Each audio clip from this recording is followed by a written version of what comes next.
समझिए शैतान के हरबों को।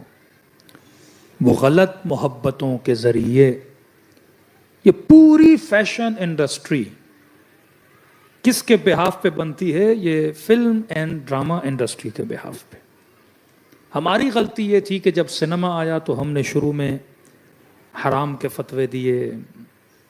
वीसीआर हराम है, कैसेट हराम है, सीडी हराम है, कंप्यूटर हराम है, ये हराम है, वो हराम। इसके बजाय कि हम इस टूल को इस्तेमाल करते,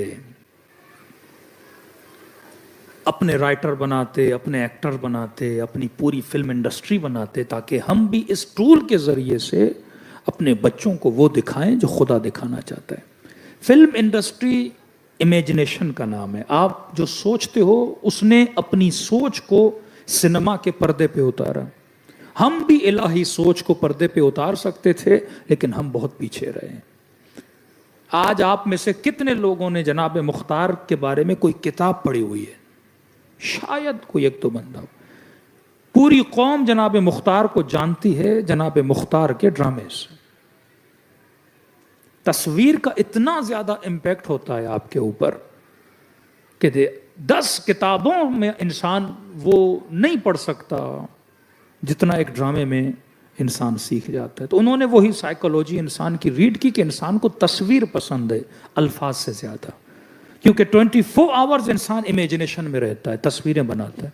तो इन्होंने कहा कि उस तस्वीर को पर्दे पे लाओ और उसे दिखाओ।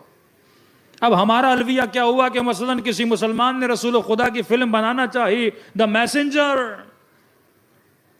पूरे आलम इस्लाम ने यह फिल्म देखी रसूल खुदा की,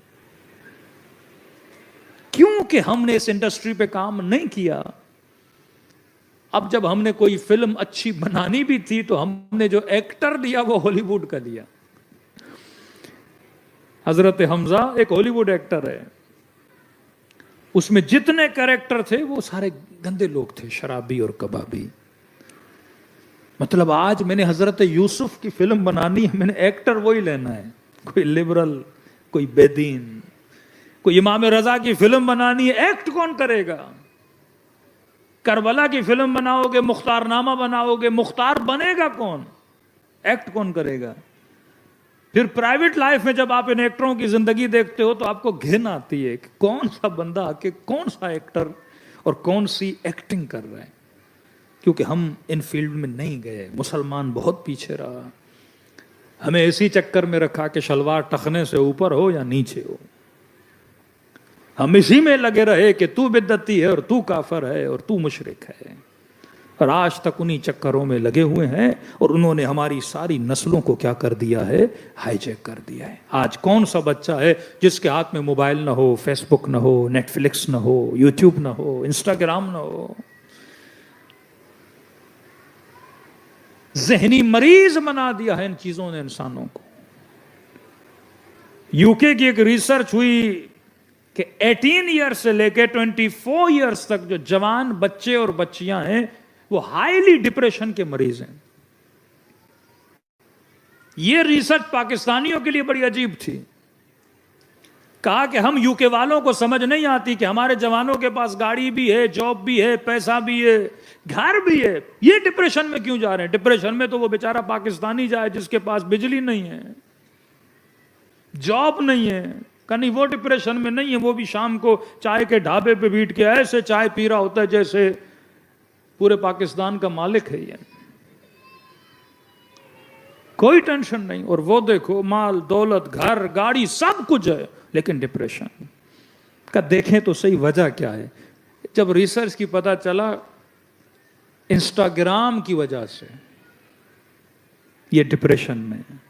अब कहा इंस्टाग्राम में ऐसा क्या है कि जवान डिप्रेशन में जा रहे हैं? अजीब रिसर्च निकली। ये जाहिर परस्ती, ये फेक दुनिया का आशिक होना, ये वहम का गिरफ्तार होना, ये ख्यालों के अंदर जिंदगी गुजारना का होता यह है कि ये जवान लड़कियां, लड़के अपने जो फोटोज अपलोड करते हैं इंस्टाग्राम पे, और इंस्टाग्राम ऑटोमेटिकली इनके फोटो पे क्या लगाता है? फिल्टर लगाता है।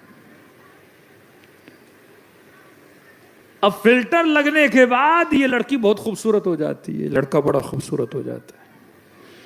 आज भी कई जवान आते हैं ना, मौलाना आपके साथ फोटो लेनी है, तो उसको कहता है तू फोटो ले, आपकी मोबाइल का फिल्टर अच्छा है, इसे अपनी शक्ल पसंद नहीं है, कहता है फिल्टर लगे देन मैं खुद को भी अच्छा लगता हूं। कहा कि इन बच्चियों ने फोटोज अपलोड किए, जवान लड़कों ने लड़कियों ने, 24 घंटा जो फोटो इसका अपलोड हो रहा है उस पे 3-4 फिल्टर लग रहे हैं और उसी फोटो पे लाइक आ रहे हैं। ये उस फेक चेहरे को देख देख के ये समझ रही है कि रियल में ये मैं हूं। और रात को जब मोबाइल रखती है और सुबह जब अपना चेहरा धोती है तो आईने में देख के बोलती है कि ये कौन है, मैं तो वही थी जो इंस्टाग्राम में थी। तो कहा कि अदम रिजायत, अपने चेहरे से राजी न होना, अपनी खिलकत से राजी न होना, जिसकी वजह से ये डिप्रेशन में चले गए।